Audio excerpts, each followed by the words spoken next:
What's going on YouTube? Welcome back to LTH. My name is Abe, and this is your Proxmox Mastery Guide in 2026. And in today's episode, I'm going to teach you how to install your ISO file for your server and set up your first virtual machine. Now, you might feel this is a little early in the series. I'm doing this for the people who just have a single node. They want to install their first server, and then they want to go off and Google whatever service they want to install or watch another one of our videos. I'm putting that here right now, but if you want to go into more depth throughout this series, this video may feel a little bit out of place, but we'll get into more of actually becoming a Proxmox master in the following videos. So let's get on with today's video on how to set up your first virtual machine in Proxmox.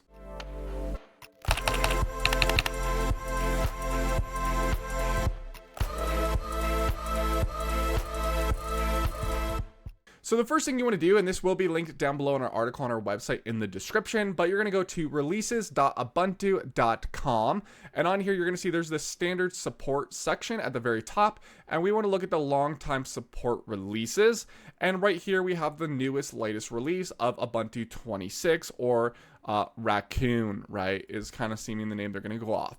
And so you're going to go down here, and you're going to scroll down until you see this table of installation options.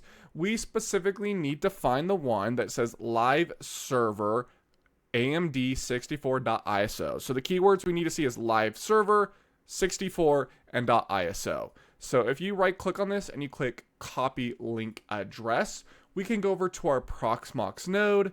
You can click this little drop down area next to your node name, find the storage that you want to install to. In the most cases of Proxmox, it's going to be local, and then have this little storage circle stack. And then on here, you're going to click the ISO image section in the settings tree, and then download from URL.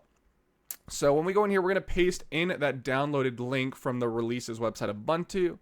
Click query the URL, and then you're going to see that we have the file name shown up right here. So we're going to leave it as is and click download. And now this is going to download directly from Ubuntu to our Proxmox server, so we don't have to download it to our computer and then re-upload it to our Proxmox node. That's just a waste of time, read and write speeds, etc.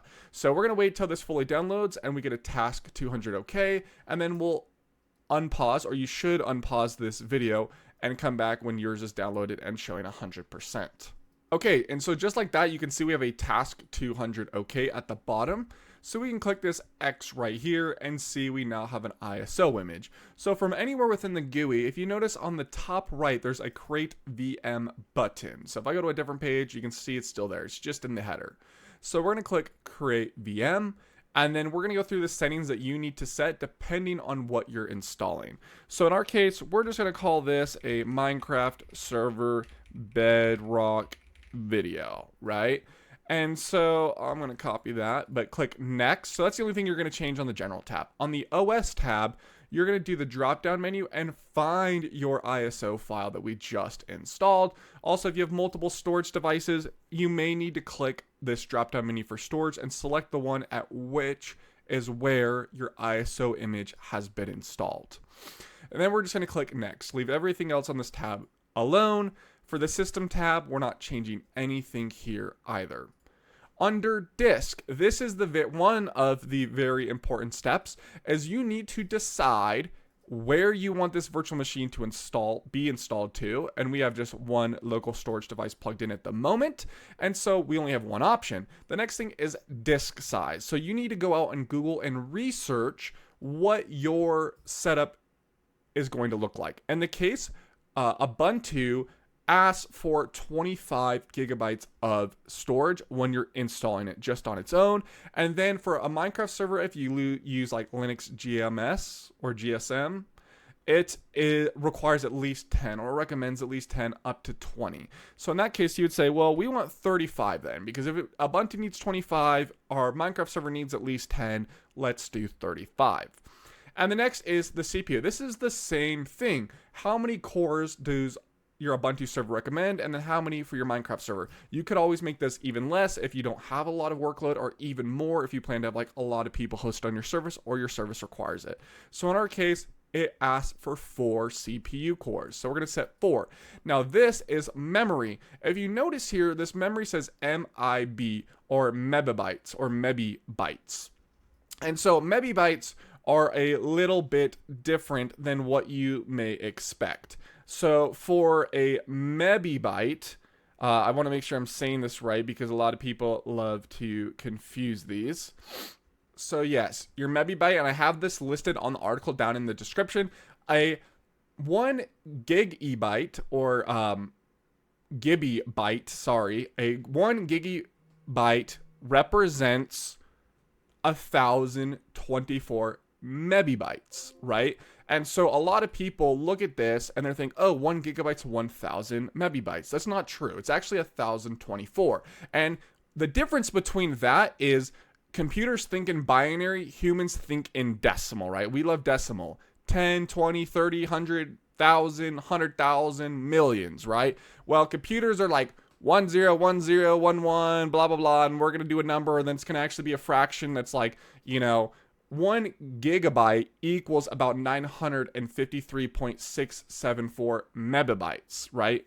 So it's not an exact one-to-one correlation. So if you want to be the most accurate when assigning the amount of RAM that your services needs, or to not over allocate your total RAM of your system, especially in an enterprise environment, you want to measure in mebibytes, right? So if our computer has 32 gigs, we want to make sure that we do that math of 32 times 1,024 and then never over allocate above that to ensure that any services running can stay within its confine or its parameters, right?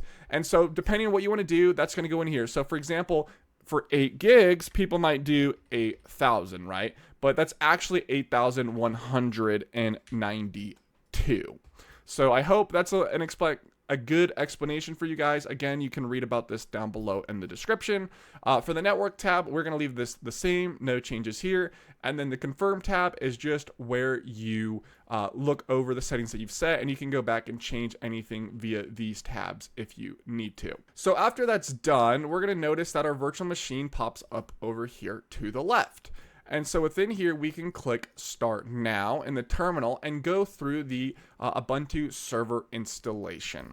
And so right here, we're just going to use our Tab keys and our Enter keys for most of this. So I'm clicking Enter to enter the live installation. So it's going to take a second to load, and this is going to ask for your language. And so we're going to click English for us on the keyboard configuration tab. We're leaving it the same, English US.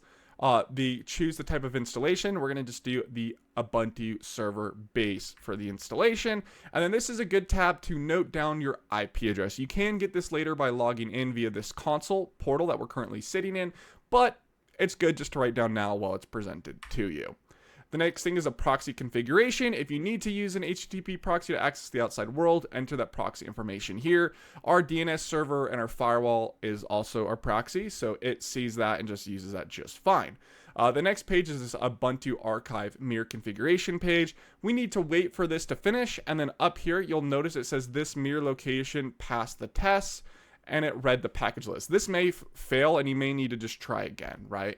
Depending. And then we're going to click Done. On the guided storage configuration tab, we are going to just let it do its thing. It can see the full 35 gigs of local storage that we've assigned to this virtual machine. So I'm just going to click my Tab key until I get down to this Done button and click Done. Now right here is an important page. I'm using my arrow keys actually on this page. So you can see we have the sizing down here under available devices. The Ubuntu image is showing 32.996 gigs technically for the whole complete volume of our machine.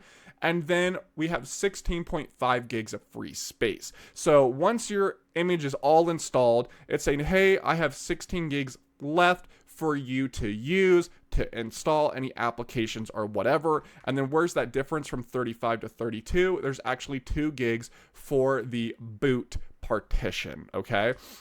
So if you're installing an app and you know it needs 100 gigs and you know your Ubuntu install doesn't need 33, essentially, it might only need 25, you could reduce this and then increase your free space. So this is a great place to do that right now, or just check to see if there's any deviations that don't really make any sense.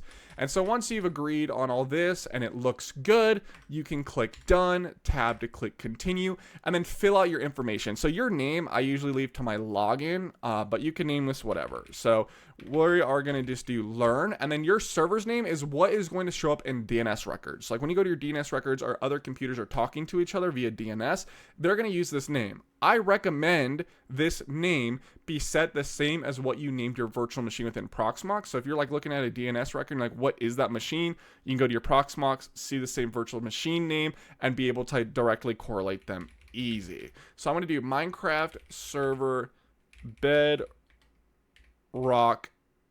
video. And then here, I'm going to do the same username. And this will be the username you use to SSH in or to log in via this Proxmox digital console to this specific virtual machine. And then that's just the password you're going to use. Click tab, click done. We don't need to upgrade to Ubuntu Pro. We're just HomeLabbing. And then this SSH configuration tab is very important. Click enter to install the Open SSH server. If you want to import your SSH keys, you can do that here from GitHub and then type in your GitHub username. I also have a video linked on the article of how to do that. So you can go watch that video after this if you would like to do that. And then if you're not importing an SSH key, you will just log in with a username and password. If you do put in an SSH key, it will not let you log in with a username and password from a terminal. You can still log into it via this Proxmox GUI because it's considered locally, not from a different device, but from any other device, they would not be able to log in. And so we're going to click done. And then this is just featured server snaps. We don't need any of these environment variables. So we're just going to click done and allow this to install. And then once this finishes installing, it's going to ask you to remove the media and click enter once you're done. The media to install this, the ISO image installer, was digitally mounted. It's not a physical thing in this use case like a USB thumb drive. So you can click enter on that when you see that, and then you will be good to log into this or install any follow-on services. So like I was just explaining right here, we're going to click reboot now. And then right here, it's saying, please remove the media. So we're going to click enter another time. And just like that, you've installed your first virtual machine. But in your case, I'm not going any further than this in this video because this is a complete series. From here, you would log in and go look at whatever guide or whatever service you want to install, log into this, and install it in this virtual machine. You can watch any of the videos on our channel on how to do that. But thank you for watching. My name is Abe, signing off with another video.